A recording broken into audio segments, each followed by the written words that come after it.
Hello everyone. तो आज हम पढ़ने वाले हैं डीएनए रेप्लिकेशन। डीएनए रेप्लिकेशन है क्या?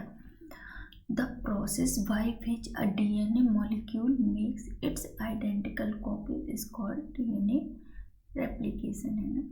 तो जो डीएनए है उसके पास इतनी एबिलिटी होती है कि वो खुद की अपनी आइडेंटिकल कॉपी बना सके। ठीक है, तो सेमी कंजर्वेटिव जो हम पढ़ते हैं वो पढ़ते हैं semi conservative mode of DNA replication. ये दिया था किसने? वाटसन एंड क्रिक ने 1953 में। ठीक है, लेकिन इनके पास कोई प्रूफ नहीं था। इन्होंने बता तो दिया था कि जो डीएनए रेप्लिकेशन है वो सेमी कंजर्वेटिव है, लेकिन इनके पास कोई प्रमाण नहीं था।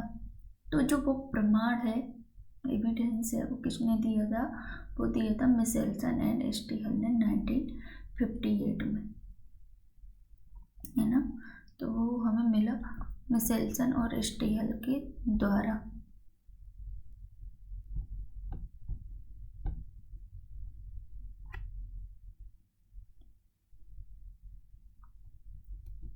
मिशेल्सन स्टीहल ने दिया था 1958 में।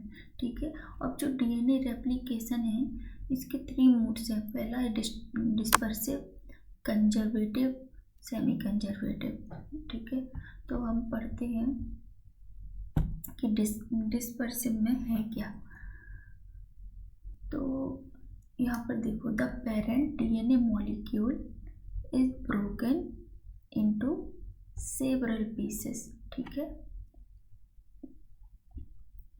इस तरह से ये डीएनए मॉलिक्यूल है तो क्या होगा, ये सेवरल पीसेस में इस तरह से टूट जाता है। ठीक है, and the new molecule will consist of both strand. ठीक है, अब क्या होगा, जब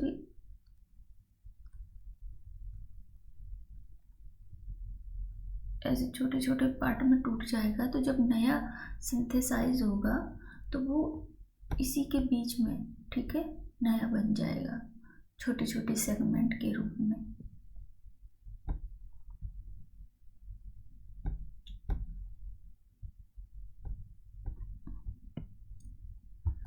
इस तरह से छोटे छोटे सेगमेंट के रूप में क्या है, सिंथेसाइज हो जाएगा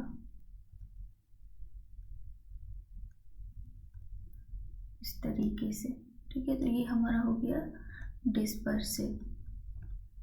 ठीक है, ये दोनों है, ये पेरेंट डीएनए है। ठीक है, ये क्या हो गया, इसके दोनों न्यूली सिंथेसाइज्ड डीएनए है, तो जिसमें दोनों है, ओल्ड का भी छोटा छोटा पार्टिकल्स है और न्यू दोनों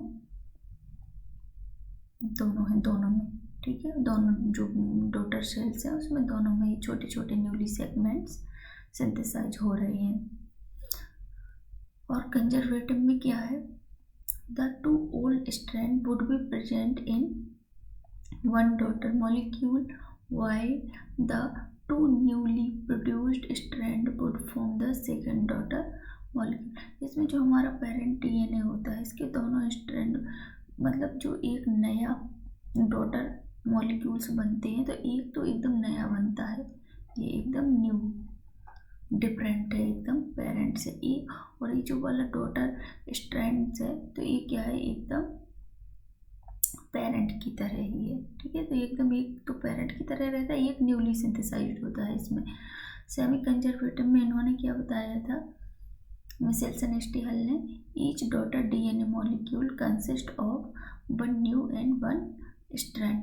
अभी पेरेंट स्ट्रैंड है, ठीक है, ये रेप्लिकेशन होगा तो क्या होगा, इसमें दोनों स्ट्रैंड खुल जाते हैं। ब्लैक वाला देखो ये अलग है और ये ब्लैक वाला दोनों अलग हो गए यहाँ से। ठीक है, सेपरेट। अब इसमें जब न्यू सिंथेसाइज होगा तो ये रेड कलर का नया डीएनए हमारा बना है, इसका कॉम्प्लीमेंट्री। ठीक है, वही चीज़ यहाँ पर है, इसका नया कॉम्प्लीमेंट्री बना है, ये हमारा सेमी कंजर्वेटिव है। इसके बाद हम पढ़ते हैं कि जो मिशेल्सन और स्टीहल ने जो एविडेंस दिया तो क्या है। तो इन्होंने क्या किया कि जो बैक्टीरिया था इकोलाई का, है ना, ये उसका डीएनए है। तो इन्होंने हैवी आइसोट्यूब ये सोर्स है, मीडियम है, इस पर इन्होंने ग्रो किया, ग्रो करते ही गए ये कई जनरेशन तक। इन्होंने मतलब क्या देखा, और देखो एक जनरेशन में 20 मिनट लगता है। तो जब इन्होंने इस मीडियम पर रखा है N15 का, NH4Cl हाई आइसोटोप है N15, तो इसकी जो इकोलाई का जो डीएनए है ना, इसके दोनों स्ट्रैंड ने N15 को क्या किया, एब्जॉर्ब कर लिया। अब इन्होंने सेंट्रीफ्यूगेशन में क्या देखा कि जब सेंट्रीफ्यूगेशन किया तो इस ट्यूब में इन्होंने सीजीएम क्लोराइड भर दिया, है ना, सीजियम क्लोराइड। तो इसमें इन्होंने क्या देखा कि जो N15 है, ठीक है, ये हैवी आइसोटोप है, तो इसका बैंड कहाँ बन रहा है, एकदम नीचे, क्योंकि ये हैवी है इसलिए यहाँ पर ये बैंड बन रहा है ट्यूब में एकदम नीचे। अब इन्होंने क्या किया कि जो ये स्ट्रैंड है इकोलाई बैक्टीरिया का, ठीक है, इन्होंने उठाया इस मीडियम से, और यहाँ पर देखो सेम N15 है ना दोनों स्ट्रैंड में, यहाँ पर भी N15 है और यहाँ पर भी N15 है, इसके दोनों स्ट्रैंड के पास N15 है, और N14 मीडियम पर रखा है NH4Cl के। तो ये कैसा है, लाइट आइसोटोप है, और रेप्लिकेशन करते गए जनरेशन। तो इन्होंने क्या देखा, इनको ये देखना था कि मतलब N14 की मीडियम पर रखा तो क्या जो N15 है वो गायब हो गया या अभी है, इनको यही सब देखना था। तो रेप्लिकेशन फर्स्ट जनरेशन में इन्होंने क्या देखा कि हमें इंटरमीडिएट मिल रहे हैं, जो बैंड मिल रहे हैं। सेंट्रीफ्यूगेशन किया, क्योंकि अब देखो अलग अलग होंगे ना, दोनों सेमी कंजर्वेटिव है, तो N15 देखो छोटा सा यहाँ समझते हैं हम,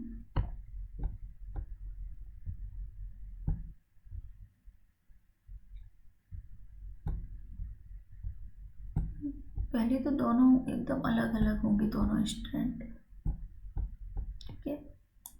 ये N15 ये पेरेंटल टाइप है, ए और ए पहले अलग हुए, ठीक है, N15 F15 दोनों अलग अलग हुए, ये तो बाद में बना N14 वाला, ठीक है।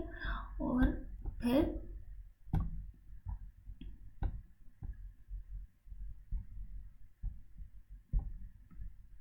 ए, इसके बाद जो नया डीएनए बना है ये वाला,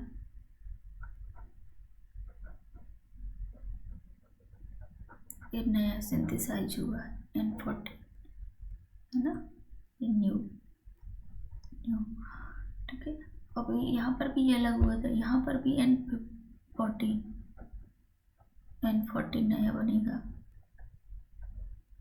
इसके साथ। पहले दोनों स्ट्रैंड अलग अलग होंगे N15 वाले, एक पेरेंट स्ट्रैंड, और अब यहाँ पर क्या हुआ, नया डीएनए बनेगा इसका, है ना, N15 का यहाँ पर नया बना N14 वाला लाइट, ठीक है। तो हमें क्या मिला यहाँ पर, ये भी हाइब्रिड है, ये भी हाइब्रिड है, दोनों N15 और N14। तो सेंट्रीफ्यूगेशन के बाद यहाँ पर क्या देखा कि जो ये ट्यूब है, यहाँ पे देखो एकदम मध्य में बन रहे हैं दोनों बैंड, है ना, हाइब्रिड दो बैंड कैसे एकदम मध्य में बन रहे हैं। अब इन्होंने 40 मिनट बाद 20 मिनट ए 20 मिनट ए सेकेंड जनरेशन मतलब में क्या देखा, फिर से रेप्लिकेशन हुआ, और मीडियम क्या रखा, N14 NH4Cl का N14 मतलब लाइट आइसोटोप है यहाँ पर।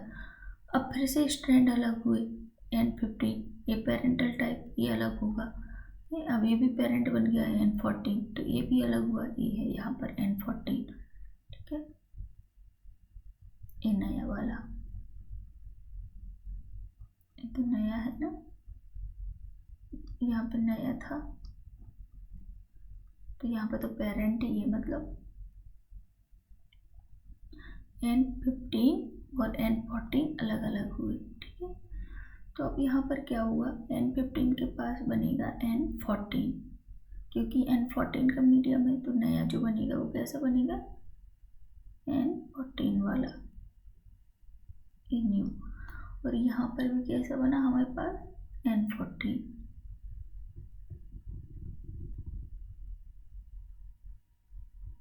ठीक है। तो ये दोनों N14 वाले हैं, ठीक है। तो एक कैसा बना, हाइब्रिड N15 और N14, ये तो हाइब्रिड है इंटरमीडिएट मतलब। और ये कैसा एकदम लाइट नया बना, दोनों N14 N14 वाले हैं यहाँ पर, ठीक है। और अभी तो ये वाला स्ट्रैंड अलग हुआ था, अब ये वाला भी होगा सेम, तो N15 यहाँ पर अलग हुआ, N14 यहाँ पर, ठीक है। ये दोनों पेरेंटल टाइप है। अब इसमें नया सिंथेसाइज होगा ये वाला,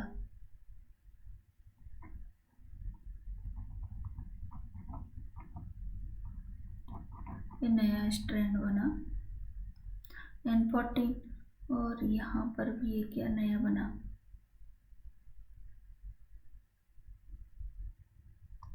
ये वाला भी नया बना N14। तो ये पूरा N14 है लाइट। इसके बैंड कैसे बनेंगे, एकदम ट्यूब के ऊपर आएंगे। अब देखो ये न्यू दो बैंड बन रहे हैं, यहाँ पर कैसे हैं, लाइट वाले हैं N14 के, और यहाँ पर ये कैसा है, हाइब्रिड है N। तो ये देखो हाइब्रिड बन रहे हैं, लेकिन इनमें इंटेंसिटी किसकी ज़्यादा है, 14 की, है ना। और N15 की क्या है, कम है, N14 की ज़्यादा है।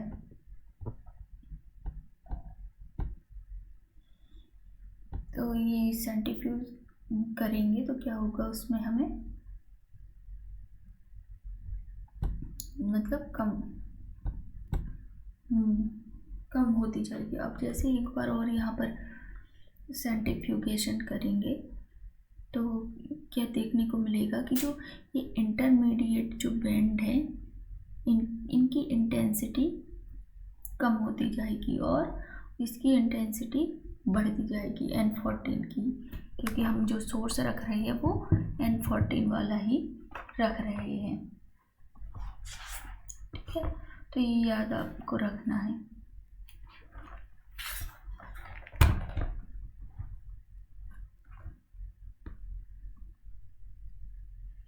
तो ये फर्स्ट है, सेकंड जनरेशन में हमें क्या क्या मिल रहा है, यहाँ पर 50-50%, यहाँ पर हमें 50%। ये हाइब्रिड है ना, ये हाइब्रिड, ये भी हाइब्रिड है यहाँ पर,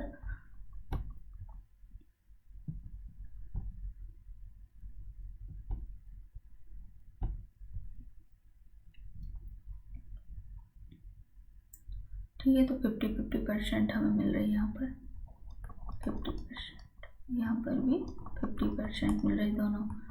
अब यदि एक और हम जनरेशन जाएंगे थर्ड जनरेशन में, और यहाँ पर मीडियम क्या रखा, N14, तो हमें क्या देखने को मिलेगा, हमें मिलेगा देखने को 25%, तो हमें हाइब्रिड मिलेंगे, ठीक है। हाइब्रिड मतलब जिसमें N15 और N14 दोनों होगा, और 75% हमें मिलेगा लाइट, ठीक है, इस तरह से। और जैसे जैसे जनरेशन हम बढ़ाते जाएंगे तो क्या होगा उसमें, N14 इसकी इंटेंसिटी बढ़ती जाएगी और हाइब्रिड वाले की कम होती जाएगी, ठीक है। देखो after one cell generation the DNA form a single band intermediate between the heavy and light.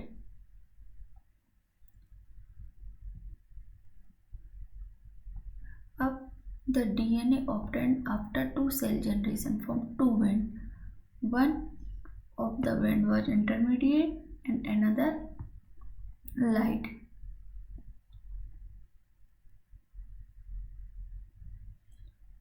यहाँ पर the same two band are recovered in the DNA isolate after 3 generation. Intermediate band was lower in intensity and then light band, ठीक है। Same यही है, पहले हमें यहाँ पर यही मिल रहा था ना, यहाँ पर हमें हाइब्रिड मिल रहा था, ये देखो हाइब्रिड है दोनों स्ट्रैंड में, और यहाँ पर 50-50% मिल रहे थे हमें, ठीक है।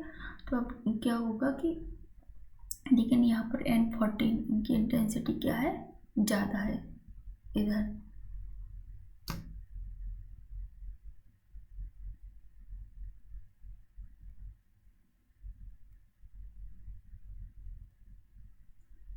तो thank you so much for watching. और जिधर भी आपको समझ नहीं आ रहा हो, डाउट हो, तो आप प्लीज़ कमेंट कीजिएगा, बताइएगा कि हाँ क्या प्रॉब्लम है, उसका आपको आंसर ज़रूर मिलेगा।